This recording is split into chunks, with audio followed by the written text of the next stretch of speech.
Saya percaya ini merupakan saat-saat penantian.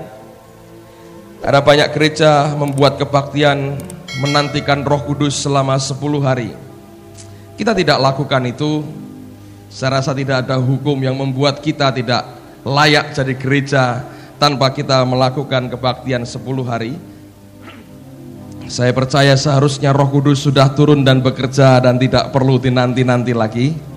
Dan kalau kita mengizinkan dia setiap hari bergerak dalam kehidupan kita, saudara akan menjumpai suatu pengalaman rohani yang luar biasa yang Allah akan anugerahkan buat kita setiap hari. Saya percaya inilah saat di mana hati kita harus senantiasa menanti-nantikan Tuhan.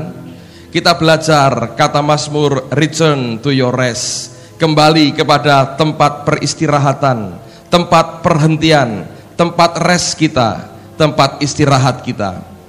Tapi yang kedua, saya menangkap sesuatu yang baru dari Tuhan. Saya tahu bahwa inilah juga masa di mana semua kita dan gereja ini merupakan masa untuk kita menabur kembali.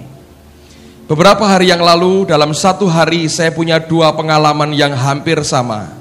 Itu yang membuat saya terbuka mata rohani saya untuk melihat bahwa Allah sedang berbicara sesuatu kepada kita, di mana Tuhan sepertinya mau berkata, inilah saat di mana juga kalian harus mulai menabur kembali. Saudara sekalian, pada satu hari, beberapa hari yang lalu, ada seorang hamba Tuhan, seorang gembala sidang yang datang di gereja ini. Pada waktu itu saya tidak kenal dengan beliau, dan dia menunggu saya kira-kira setengah jam. Saya agak terlambat datang ke kantor pada pagi itu. Dan kemudian saya persilahkan dia masuk ke kantor saya, dan saya bertanya apa yang bisa saya bantu. Dia tersenyum dan dia berkata, "Pak, dengan menahan malu, sebetulnya saya mau mengutarakan kesulitan saya." Lalu saya tanggapi dengan baik dan saya berkata, "Coba Bapak sampaikan, siapa tahu kami bisa membantu." Dan dia mengatakan, "Saya ini seorang gembala sidang, Pak. Dan terus terang ada hal yang sangat berat yang kami alami dalam beberapa hari ini. Selama 3 hari ini kami sudah kehabisan beras dan kami tidak bisa makan." Lalu kemudian saya tanya, "Bapak menggembalakan sudah berapa lama?" "1,5 tahun. Sebelumnya saya sekolah di sekolah Alkitab. Lalu langsung saya lulus, saya merintis akan jemaat." "Berapa jemaat yang Bapak layani sekarang?" Dan dia berkata, 7 orang dewasa dan 25 anak-anak. Tanpa saya tanya dia menjelaskan, kolekte setiap hari Minggu Rp600. Setiap Kamis kami ada kebaktian, tapi persembahan tidak kami ambil untuk gereja, kami pakai untuk dana kematian. Saudara, dia berkata, yang kami terima, yang kami ambil untuk kehidupan dan untuk gereja adalah kolekte pada hari Minggu, dan itu jumlahnya Rp600. Isinya kebaktian 7 orang dewasa. Saya tanya, "Bapak sudah berkeluarga?" "Anak saya 2, masih kecil-kecil." Hati saya nggak tahan, saudara. Ini kebutuhan untuk orang itu makan. Tidak usah diskusi soal iman dan penyerahan kepada Tuhan. Ada orang di depan mata kita tidak bisa makan selama 3 hari, berkata, "Kami sudah kehabisan beras selama 3 hari." Saya minta kepada teman yang mengelola keuangan, saya berkata, "Kita beri." Lalu kemudian saya ajak dia berdoa, kami berikan persembahan, dan saya rasa cukup layak yang kita berikan. Kemudian saya doakan dia, dan kemudian dia pamit, dia pulang. Saya tidak kenal dia secara pribadi, tapi hamba Tuhan ini hadir pada waktu seminar Aran SQ bulan Januari di tempat ini. Itu yang membuat dia berkata, "Saya memberanikan diri untuk datang kepada Bapak dan minta pertolongan."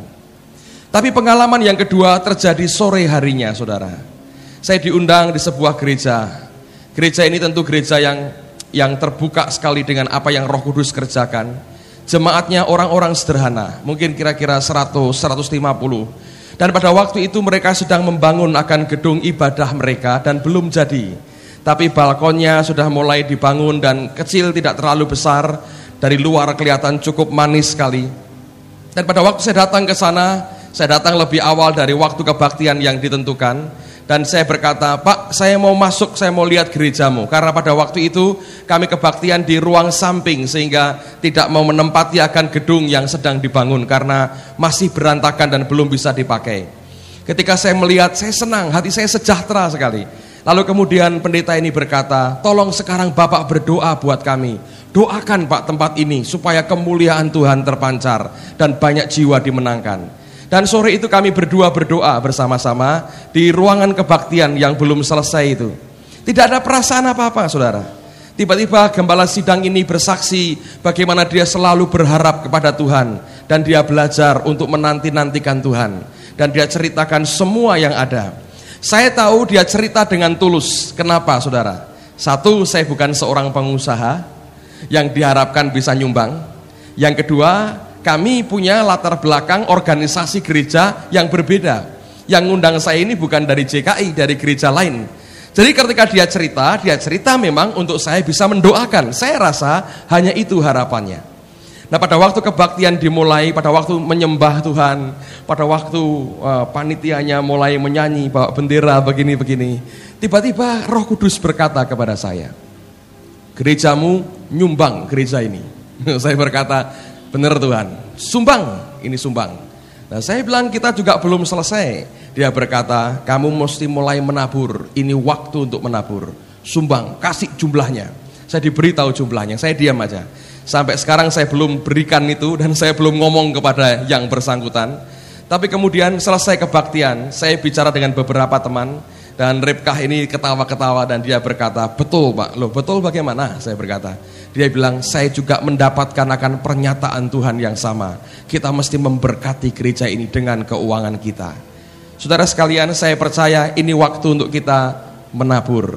Dan ini yang membahagiakan saya. Kalau Tuhan sudah mulai bicara dan dia mulai memberikan instruksi, mulai berkata sekarang masa menabur, itu artinya ada sesuatu yang luar biasa sudah Tuhan sediakan buat kita. Amen, saudara. Saya teringat seorang hamba Tuhan bernama Kenneth Copeland. Apa yang kita buat ini belum seberapa. Pada waktu itu dia bersaksi hutangnya banyak sekali. Karena kalau saudara masuk dalam program televisi, itu bayarnya per detik. Dan sekali tampil setengah jam, itu bisa puluhan juta harus dikeluarkan untuk program televisi. Nah, dia pada waktu itu punya program-program semacam itu, di mana akhirnya hutangnya begitu banyak, menumpuk dan dia berkata, saya hampir bangkrut, tidak bisa bayar semua hutang saya. Dalam keadaan kekurangan, dia akhirnya bertobat dan dia berkata, ampuni aku Tuhan karena aku berhutang. Dan dia berkata, sekarang aku mau bertobat, aku mau bergantung kepada Allah sepenuhnya. Nah, di Amerika kalau Anda termasuk hamba Tuhan sudah mulai tingkat tertentu begitu, yang dipunya bukan mobil-mobil mewah, saudara.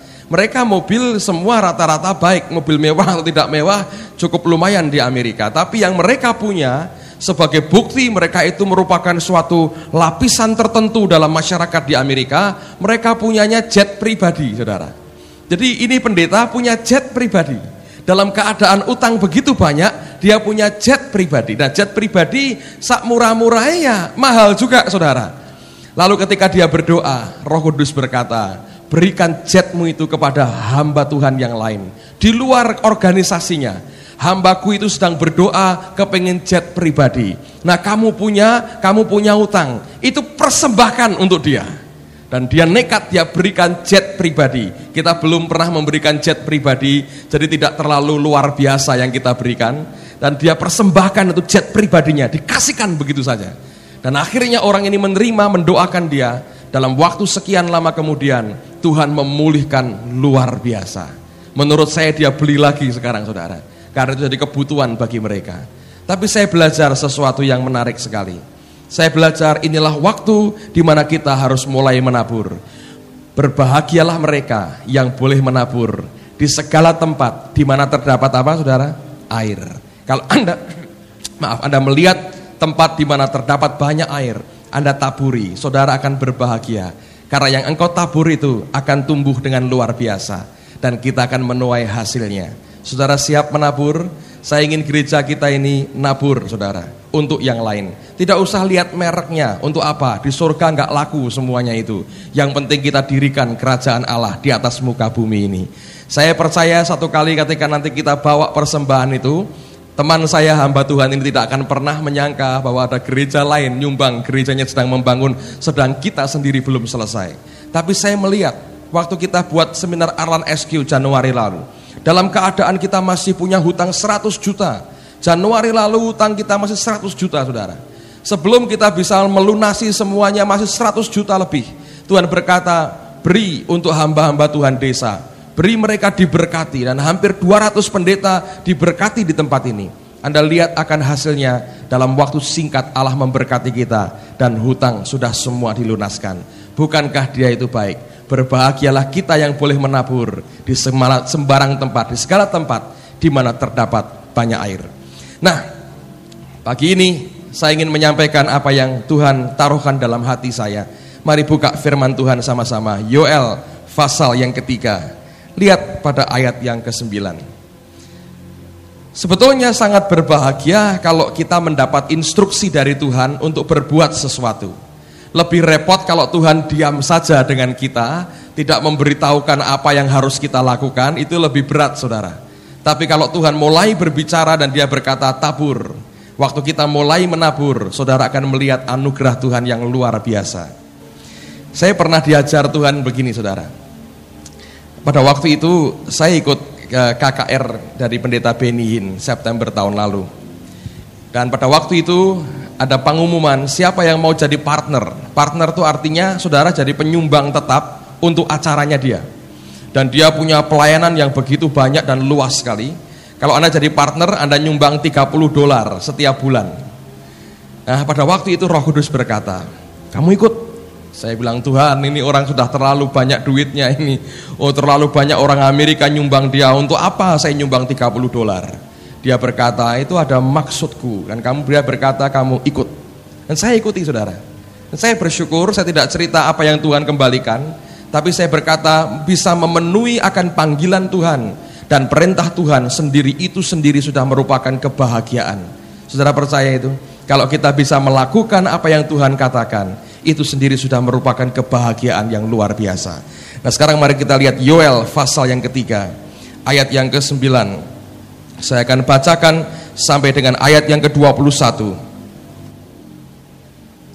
Maklumkanlah hal ini di antara bangsa-bangsa, bersiaplah untuk peperangan, gerakkanlah para pahlawan, suruhlah semua prajurit tampil dan maju. Tempalah mata bajakmu menjadi pedang, dan pisau-pisau pemangkasmu menjadi tombak. Baiklah orang yang tidak berdaya berkata, aku ini pahlawan. Bergeraklah dan datanglah hai segala bangsa dari segenap penjuru, dan berkumpullah ke sana.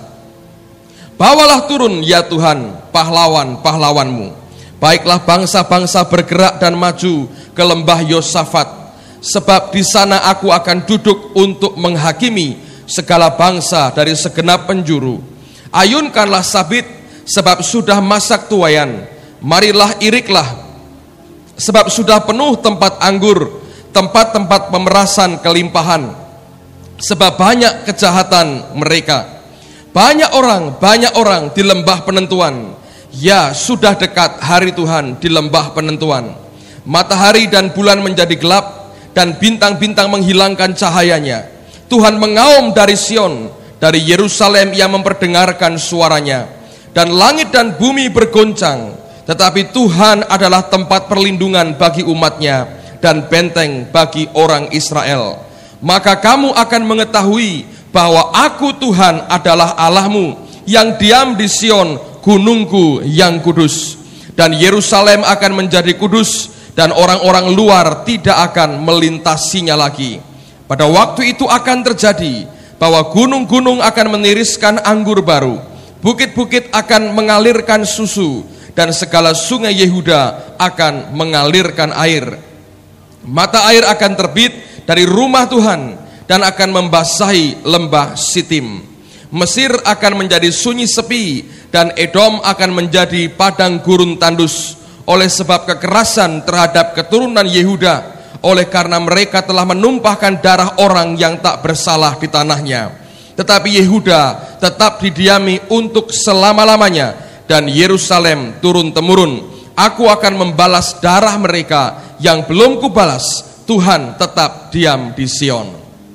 Nah, waktu hari Rabu yang lalu, ketika saya ke Jakarta, di perjalanan di pesawat terbang, ada satu kalimat yang terngiang dalam hati saya, yaitu pada ayat yang ke-11, pada kalimat yang terakhir ada satu doa yang dikatakan, bawalah turun ya Tuhan pahlawan-pahlawanmu.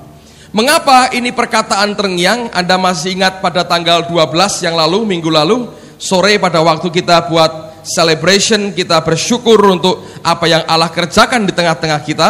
Ada beberapa anak itu memuji Tuhan di sini, dan di antaranya berulang-ulang mereka mengutip dari Yoel pasal 3 yang berupa doa, dan mereka berteriak, bawalah turun ya Tuhan pahlawan-pahlawanmu.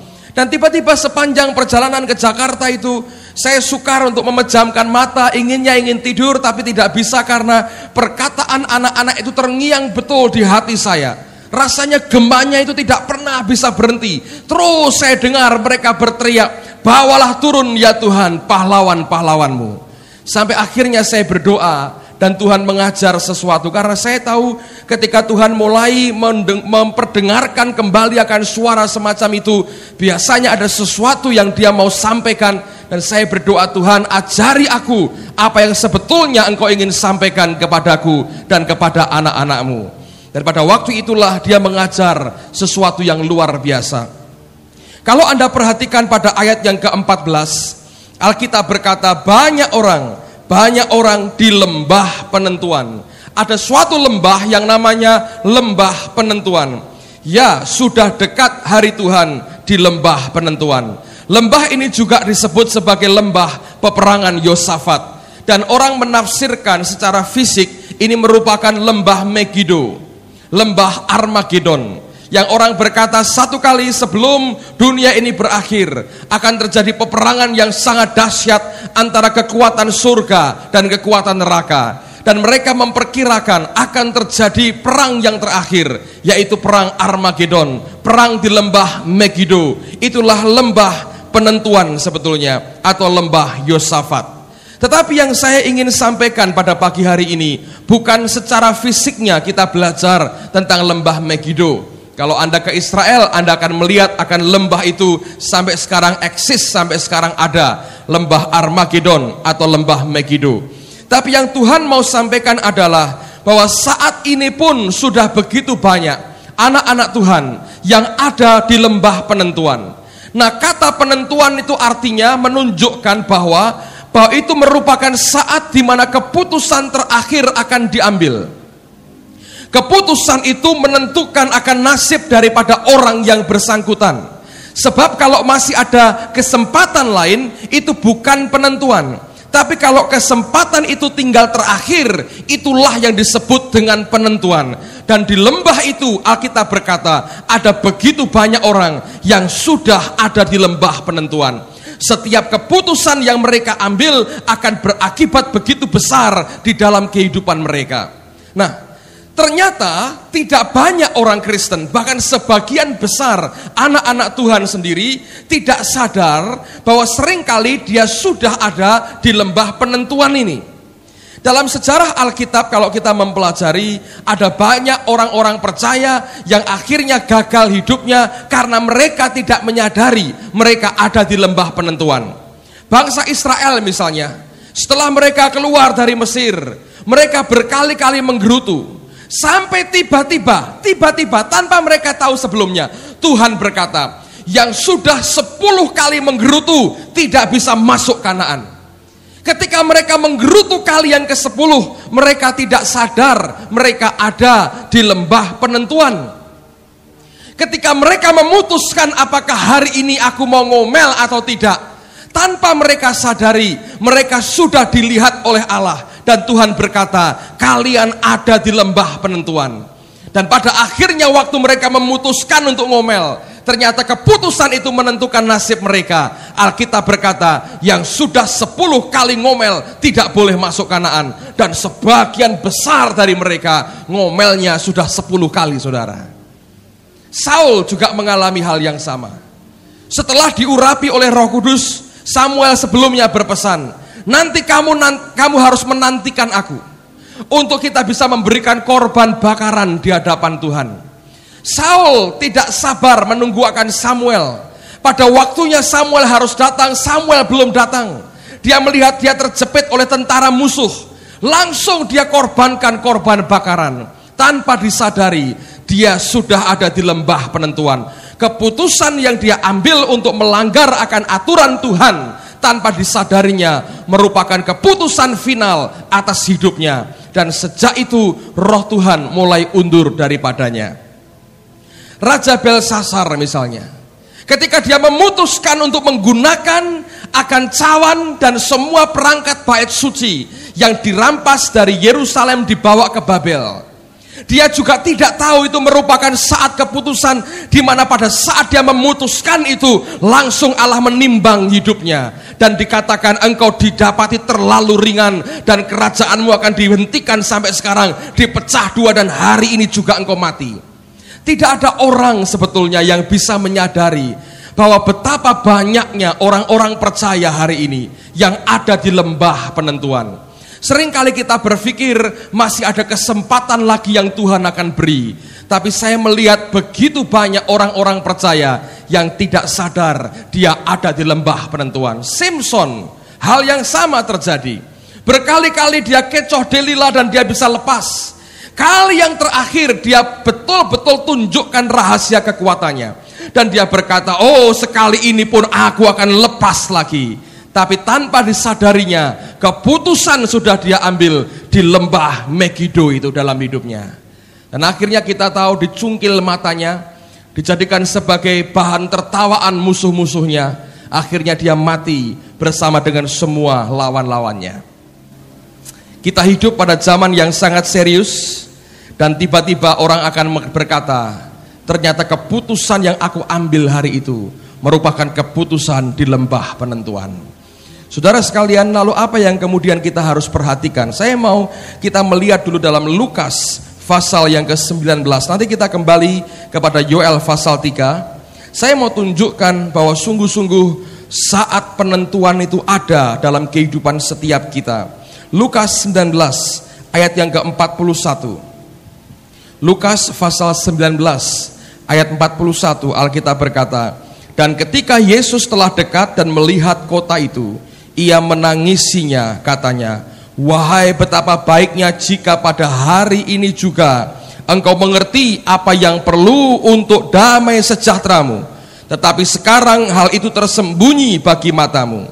Sebab akan datang harinya bahwa musuh-musuhmu akan mengelilingi engkau dengan kubu, lalu mengepung engkau dan menghimpit engkau dari segala jurusan, dan mereka akan membinasakan engkau beserta dengan pendudukmu, dan pada tembokmu mereka tidak akan membiarkan satu batu pun tinggal terletak di atas batu yang lain, karena engkau tidak mengetahui saat bila mana Allah melawat engkau.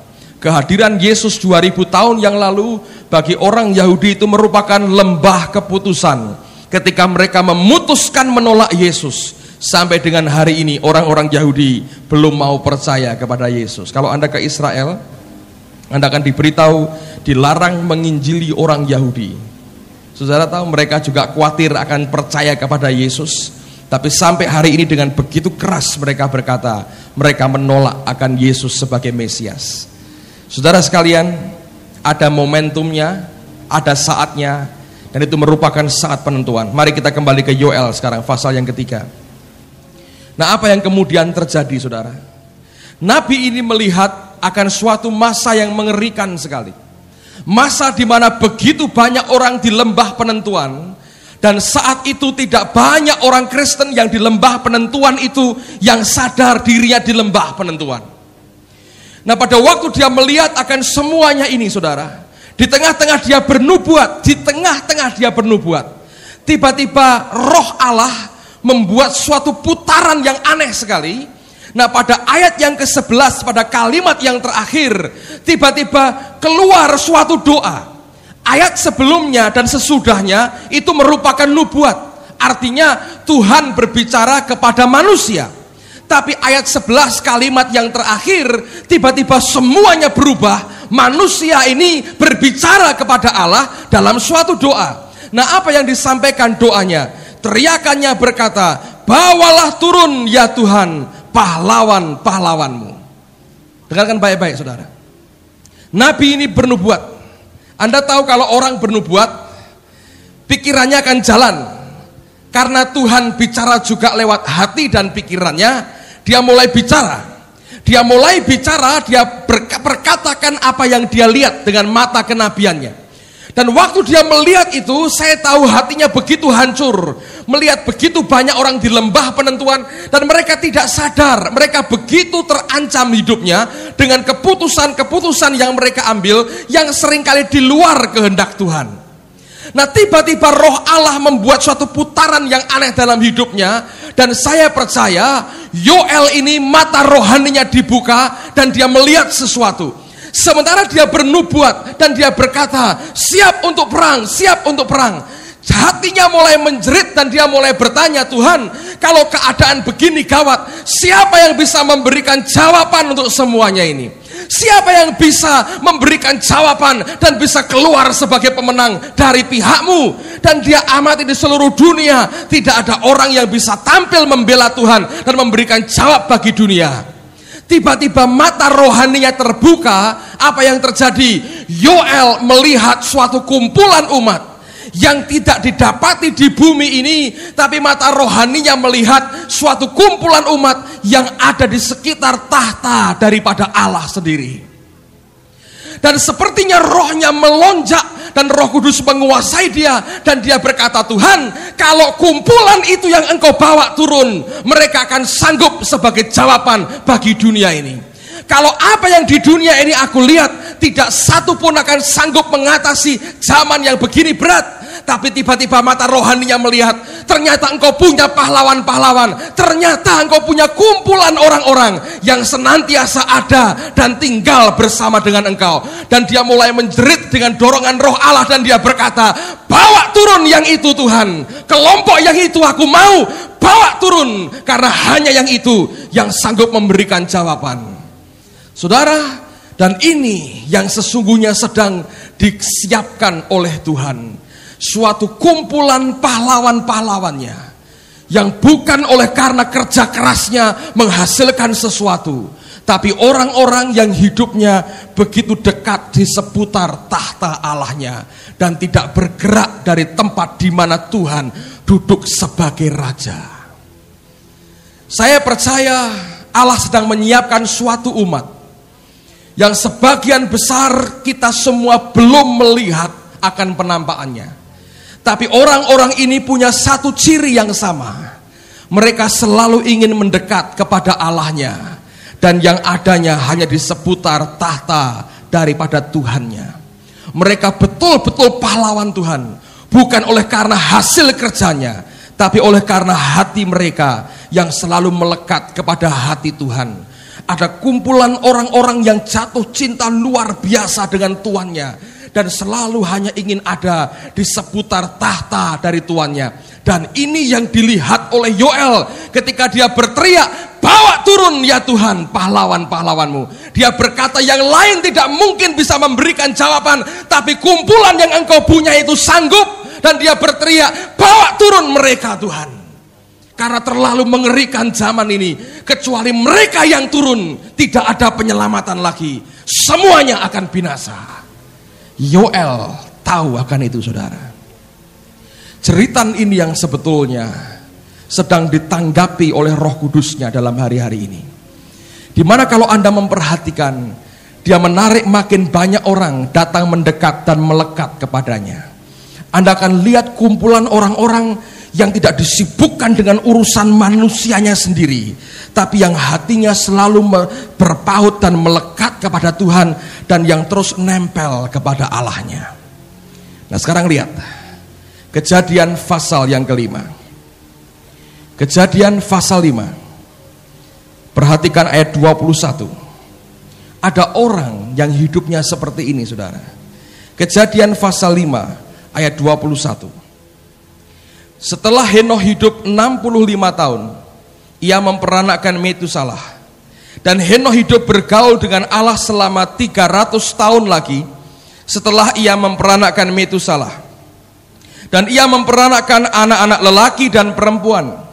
Jadi Henokh mencapai umur 365 tahun. Dan Henokh hidup bergaul dengan Allah. Lalu ia tidak ada lagi sebab ia telah diangkat oleh Allah. Ini orang yang hidup bergaul dengan Allah. Kata bergaul saya pernah berkata dari kata Ibrani halak, yang artinya to walk up and down with God, berjalan naik dan turun dengan Tuhan.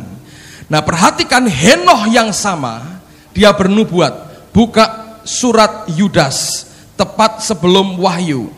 Yudas pasal pertama ayat yang ke-14. Perhatikan akan apa yang pernah disampaikan oleh Henoh sebagai nubuatan. Yudas pasal pertama ayat yang ke-14. Juga tentang mereka Henoh, keturunan ke-7 dari Adam, telah bernubuat katanya, sesungguhnya Tuhan datang dengan beribu-ribu orang kudusnya, hendak menghakimi semua orang dan menjatuhkan hukuman atas orang-orang fasik, karena semua perbuatan fasik yang mereka lakukan, dan karena semua kata-kata nista yang diucapkan orang-orang berdosa yang fasik itu terhadap Tuhan. Henoh yang bergaul dengan Allah, mata rohaninya melihat ternyata bukan cuma dia, tapi ada ribuan dan jumlah yang tidak terbilang banyaknya yang akan satu kali dibawa turun oleh Tuhan untuk menghakimi. Dengarkan baik-baik, saya percaya memang ini bicara juga tentang akhir zaman. Tapi saya percaya ini merupakan penggenapan dari doa yang disampaikan oleh Yoel ketika dia berteriak, bawalah turun ya Tuhan pahlawan-pahlawanmu. Orang-orang yang hidupnya dekat dengan Tuhan, dia akan dibuka mata rohaninya untuk melihat akan tahta Allah di dalam hidupnya. Orang-orang ini yang dikerjakan siang dan malam adalah hanya membuka hatinya bagi Tuhan, dan Allah membuka hatinya bagi mereka. Yang mereka perkatakan, yang mereka ucapkan, yang mereka pikirkan hanya Tuhan, Tuhan, dan Tuhan saja. Dan hati mereka terus tertarik kepada Dia. Sekalipun mereka bekerja seperti manusia lain bekerja, mereka sekolah seperti yang lain sekolah, tapi hati mereka dipautkan, dilekatkan terus kepada Allah, dan hidup mereka diwarnai dengan jatuh cinta dengan Tuhannya. Setiap kali engkau berbicara kepadanya, engkau akan mengerti pewahyuan yang begitu meledak keluar dari hatinya tentang siapa? Tentang Tuhan yang dicintainya. Dan itu kumpulan yang dilihat oleh Yoel ketika dia berseru, bawa turun ya Tuhan pahlawan-pahlawanmu. Pahlawan di hadapan Tuhan bukan orang yang kerja keras bagi dia, tapi orang yang jatuh cinta dengan Dia dan hatinya melekat dengan Tuhan setiap saat. Saya rasa tidak kebetulan akhir-akhir ini ada banyak pujian tentang pernyataan kasih dan cinta kita kepada Yesus. Karena sesungguhnya Dia sedang siapkan akan kumpulan umat yang semacam ini, yang Yoel katakan sebagai pahlawan-pahlawannya. Saya berdoa supaya makin banyak di antara kita yang dihisapkan jadi bagian dari pahlawan Tuhan. Yang kedua, balik ke Yoel pasal 3 tadi saudara. Saya mau tunjukkan, aneh sekali kalimat yang diucapkan Yoel. Yoel tidak berkata, suruh turun pahlawanmu. Tidak saudara. Dia berteriak apa? Bawalah turun ya Tuhan pahlawan-pahlawanmu. Saya beri gambaran begini saudara. Kalau saya punya gelas aqua ya, gelas aqua. Kalau saya lemparkan aqua ini ke depan, gelas ini saya lemparkan ke depan, saya akan tetap berdiri di tempat saya. Tidak usah saya bergerak, saya lemparkan dan akan jatuh ke depan. Tapi beda kalau dikatakan saya membawa gelas ini ke depan. Kalau saya bawa artinya saya ikut bergerak. Yoel tahu pahlawan itu tidak bisa disuruh oleh manusia, tidak bisa diperintah oleh manusia, dan pahlawan-pahlawannya Tuhan tidak pernah bisa meninggalkan tuannya. Itulah sebabnya dia tidak pernah berdoa, suruh turun Tuhan, perintahkan turun Tuhan. Tidak akan pernah terjadi semacam itu. Tapi teriakannya adalah, bawalah turun ya Tuhan. Artinya engkau turun dengan mereka. Sebab orang-orang ini tidak pernah mau bergerak kalau tuannya tidak bergerak. Orang-orang ini tidak pernah mau bertindak kalau tuannya tidak bertindak. Mereka hanya berkata, aku hanya ada di seputar Tuanku. Kalau Tuanku turun, kami semua turun. Kalau Tuanku berdiri, kami semua berdiri. Kalau Tuanku diam, kami semua diam. Dan Tuhan tahu persis akan orang-orangnya, saudara. Tidak bergerak tanpa Tuannya ini bergerak. Dan di situ kita bisa belajar perkataan Yesus. Coba buka Yohanes 15, saudara. Yohanes 15. Anda akan tahu persis apa yang dikatakan oleh Tuhan di sini. Yohanes 15. Perhatikan ayat yang kelima. Yohanes 15 ayat yang kelima. Akulah pokok anggur dan kamulah ranting-rantingnya. Barang siapa tinggal di dalam aku dan aku di dalam dia, ia berbuah banyak. Sebab, dengarkan dia berkata, di luar aku kamu tidak dapat berbuat apa-apa. Tanpa kita nempel ke Tuhan, sadar tidak berbuat apa-apa. Pahlawan-pahlawan ini, saudara, orang yang sebetulnya tanda petik lemah. Tidak pernah punya self confident, tidak pernah punya rasa keyakinan dengan dirinya sendiri, nggak pernah. Yang mereka miliki adalah keyakinan akan Tuhannya. Itulah sebabnya tidak pernah bisa diminta bergerak di luar Tuannya. Karena mereka sadar ini merupakan sumber segala-galanya. Aku hanya ranting dan carangnya. Dan pokoknya adalah Tuanku sendiri. Orang yang hatinya melekat ke Tuhan, orang itu tidak akan pernah gegabah berbuat apapun.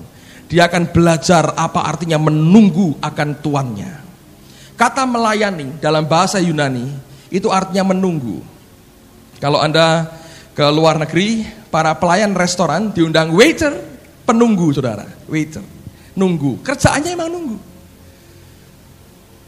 Dan itu yang dikerjakan oleh para pahlawan.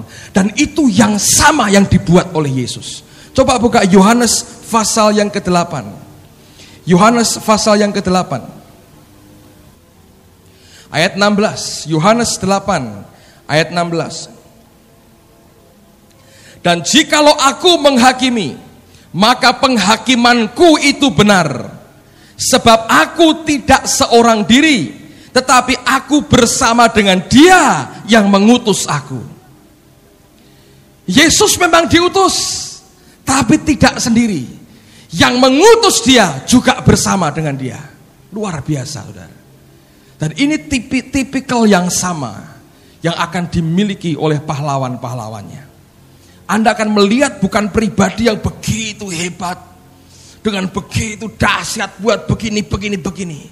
Tapi ketika Anda kenali pribadi-pribadi itu, Anda akan tahu ini orang-orang yang betul-betul lemah, saudara. Itulah sebabnya dalam Yoel pasal 3 tadi, dia berteriak dan berkata, baiklah orang yang tidak berdaya berkata, aku ini pahlawan. Memang betul tidak berdaya. Kesanggupan manusianya sudah hilang sama sekali. Bahkan keyakinan atas kekuatannya sudah tidak ada sama sekali. Yang ada cuma keyakinan akan Tuhan yang bekerja kuat dalam hidupnya. Dan ini yang Tuhan cari, saudara. Orang-orang yang hatinya terus melekat dan mendekat kepada Dia dan tidak kepada yang lain. Tidak pernah kita bisa manfaatkan orang-orang ini.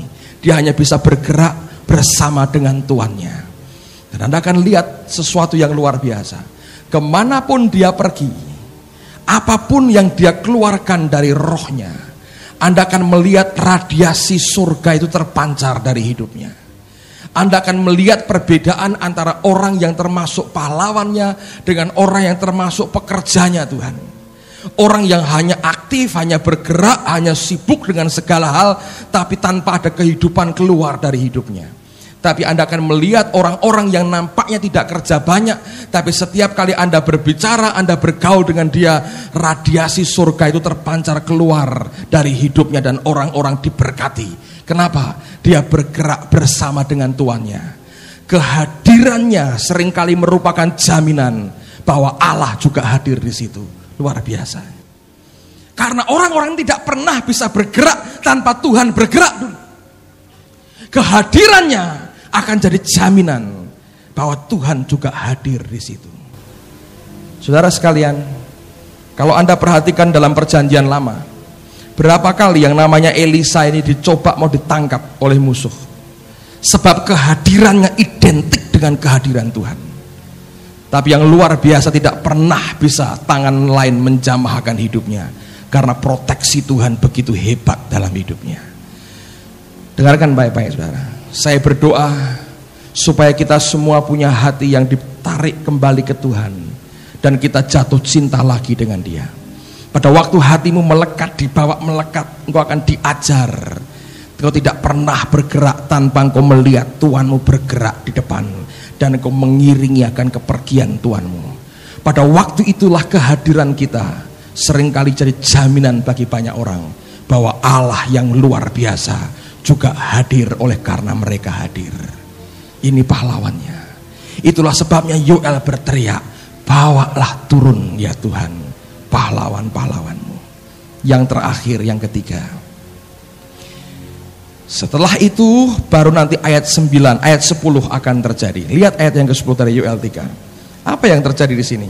Alkitab berkata, tempalah mata bajakmu menjadi pedang, dan pisau-pisau pemangkasmu menjadi tombak. Baiklah orang yang tidak berdaya berkata, aku ini pahlawan. Aneh saudara. Mata bajak dan pisau pemangkas itu bukan alat perang.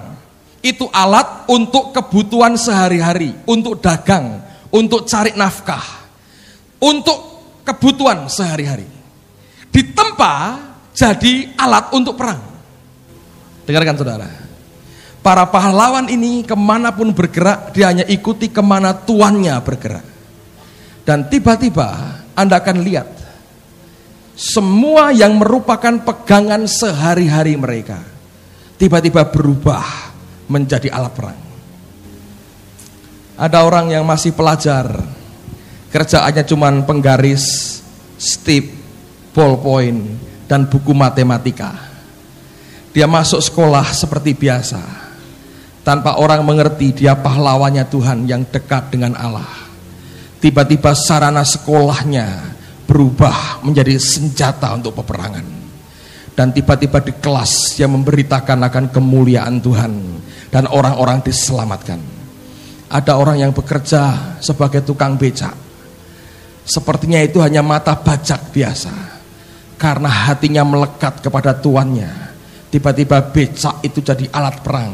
Setiap orang yang masuk ke dalamnya keluar dirubah jadi anak Tuhan. Anda bisa bayangkan naik becak kafir, turun dari becak Kristen. Anda bisa bayangkan itu. Itu terjadi kalau mata bajak berubah menjadi pedang dan menjadi tombak.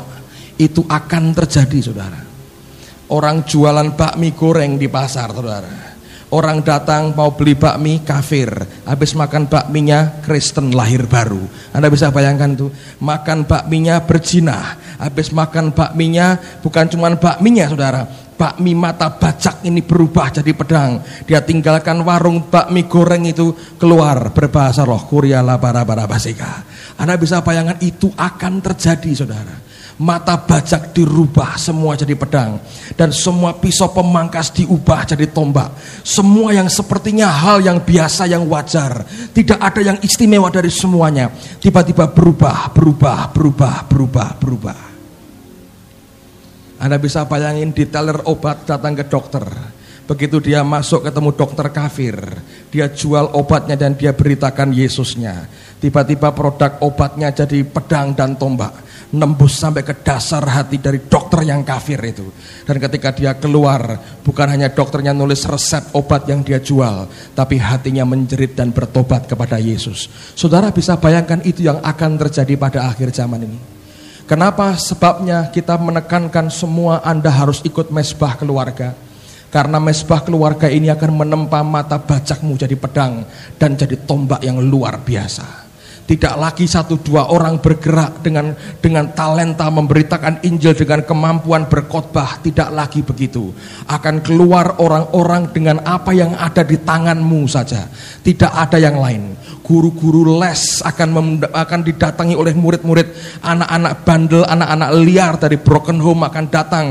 Orang tuanya tidak bisa ngurusin lagi, dileskan kepada saudara. Mereka datang sebagai anak-anak kafir yang liar, yang tidak ada hari depannya. Tiba-tiba ketemu dengan saudara, Anda hanya punya modal meja dan kursi dan kertas dan papan tulis. Ketika mereka mulai berbicara radiasi surga ini, mata bajak berubah di tempat. Sekian bulan kemudian dia keluar jadi orang yang melayani Tuhan dan seluruh keluarganya dibawa ke Tuhan. Saya percaya ini akan terjadi, saudara.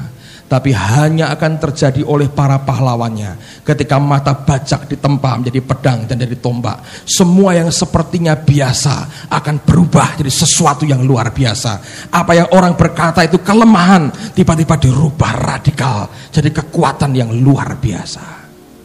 Saudara bisa percaya itu? Hanya terjadi oleh karena hidup pahlawan-pahlawan ini yang setiap hari hanya melekat kepada dia dan nempel ke Tuhan. Dan Yoel tidak ada doa lain kecuali berkata, bawa turun ya Tuhan, Engkau datang dengan beribu-ribu orang kudus-Mu untuk menghakimi kefasikan dunia. Saya berdoa supaya hal ini masuk di dalam roh saudara, karena saya percaya ini akan terjadi di tengah-tengah kita. Amen, saudaraku. Mari berdiri bersama-sama. Terima kasih Tuhan.